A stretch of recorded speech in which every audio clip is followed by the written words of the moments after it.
Oh my. There's a spot on my window.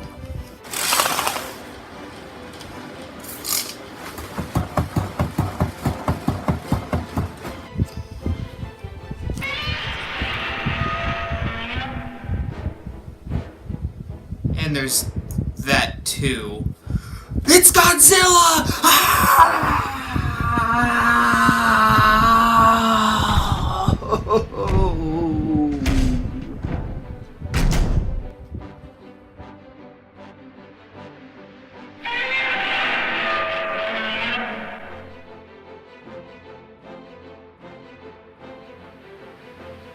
Godzilla was released in 1954 and was directed by Terry Morsch and Eiichiro Honda. It was released by Toho, and it tells the story of a giant prehistoric creature wreaking havoc on Japan. You've probably heard of Godzilla. I mean, it's kind of hard not to. He is the king of the monsters. And going into watching the original Godzilla, I haven't seen any Godzilla. I know of the character, and I've heard of him in promotional things for movies and stuff, but I've never actually watched any of the Godzilla films. And I have to say, after seeing the original, I definitely enjoy it. It's a very good movie. I love classic monster movies, and when I went into this movie, I was kind of expecting a very B movie, a movie about a giant monster destroying cities and eating people and blowing up stuff, and that happens, sure, but there's a lot of substance to this movie. It takes place post-World War II, when Japan is trying to recover from the atomic bombs. They're also in development of hydrogen bombs, H-bombs, and they've been testing them off of the coast, I think, of Tokyo.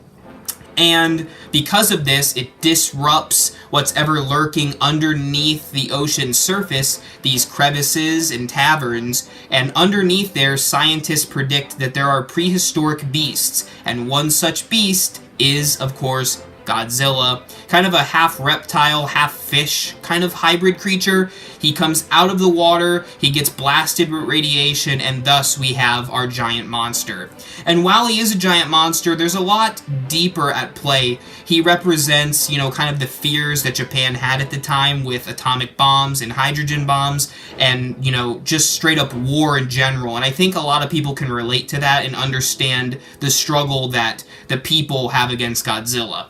At the same time, you have this couple and the girl's father as they deal with, should we kill Godzilla or should we study him for science? And then we also have another character, a doctor, who has a secret weapon to use against Godzilla, but he doesn't want it to get into the wrong hands, and therefore he's not letting anyone use it. So there's a lot of character drama going on in the movie, and then you have, of course, the big drama that is the monster Godzilla himself. And while there is a lot of carnage, sure, there's also a lot of heart with the characters, and you can definitely get behind what they're going through. To talk about the carnage, I love classic movie effects, and man, let me tell you, Godzilla is great. A lot of them actually hold up, and this movie is turning, I think, 65 this year, and man, it is still interesting to watch. You have these miniature models of the houses and towns in Japan, and then you have this guy in a suit playing Godzilla, and I think there might be some puppetry involved too. And they also have some, kind of animation when it comes to him breathing his atomic breath on the people and on the buildings, lighting them on fire. And most of this stuff is all practical, and it's really cool to see. And even if it doesn't hold up, it has a nice vintage charm to it that I always will, applaud for being very original and kind of setting the bar high for special effects.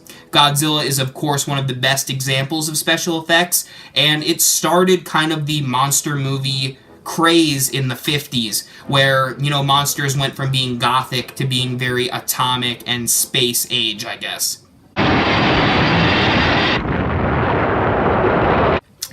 So yeah, Godzilla is a really fun movie. The title character, Godzilla, is a menacing force, and you have these characters that you can get behind. It's really great. I only really had 2 issues with the movie, and the first is on my end. I obviously don't speak Japanese, and I had to have subtitles to watch the movie. This isn't against the movie at all. This is just my personal taste.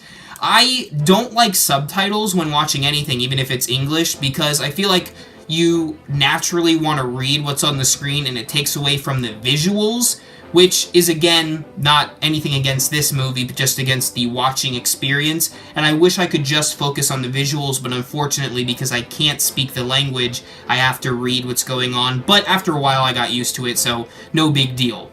The major issue I had with this movie is at the very end, when they're using, spoiler alert, but granted this movie's like super old, they use the oxygen destroyer against Godzilla at the very end of the film.